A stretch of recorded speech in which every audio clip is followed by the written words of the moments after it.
5 seconds. The Union Minister for Welfare and Social Justice, while delivering the inaugural address at the Conference of Ministers of the States at New Delhi, said, I am very happy to be in your midst today at the inaugural session of the Conference of State Ministers of Welfare, Social Justice and Empowerment. The success of our work will be measured in how far we are able to bring relief to our brothers and sisters of the scheduled castes, scheduled tribes, other backward classes, and so on and so forth. Although successive governments have made progressive laws which protect the basic rights and interests and dignity of those of us who are disadvantaged in one way or the other, the real question is how to implement and enforce these laws effectively. We need to ensure that meetings of the vigilance and monitoring committees at the state and district levels are held regularly. In this context, I would like to bring to your notice that I have written to all the chief ministers on this subject. I do hope that the state welfare ministers will come forward to implement the letter and spirit of these acts.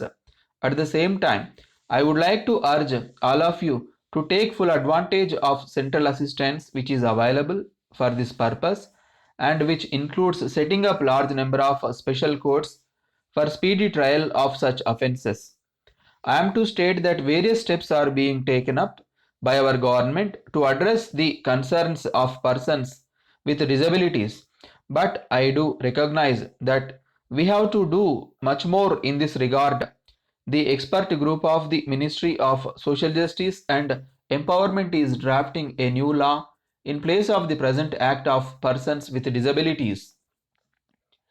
After consulting state governments and other stakeholders, we propose to introduce the bill in Parliament.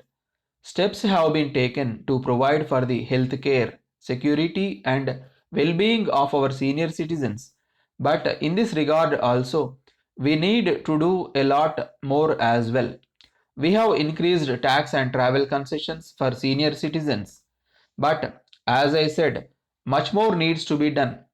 We should use the services of local bodies and senior citizens associations and other community based groups to sensitize and reorient the law enforcement machinery for providing special protection needs of older persons.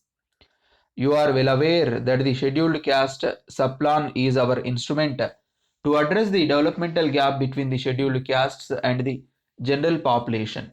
I know that the state governments are trying to earmark sufficient funds under the scheduled caste subplan in consonance with their population.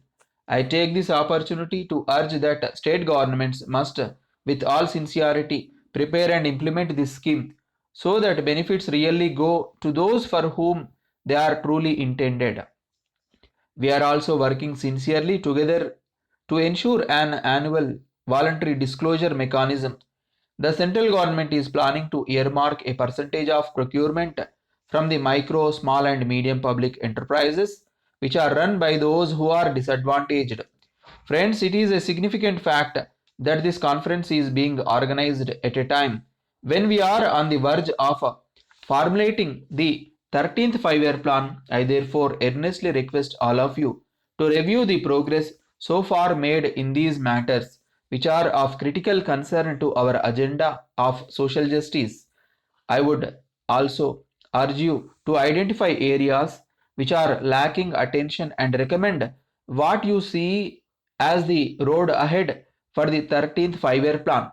The central government also introduced the post metric scholarship scheme for scheduled caste students. Education, healthcare, and skill development are the three very important requisites of empowering disadvantaged sections of our country to rise in the development field. Therefore, we have attached greatest importance to provision of scholarships to students coming from these categories of our citizens. I assure you that the center will continue to bear the financial liability for the entire 13th 5 year plan period. The central government has willingly undertaken this additional commitment in order to ensure that our scheduled caste children do have access to education of the requisite quality.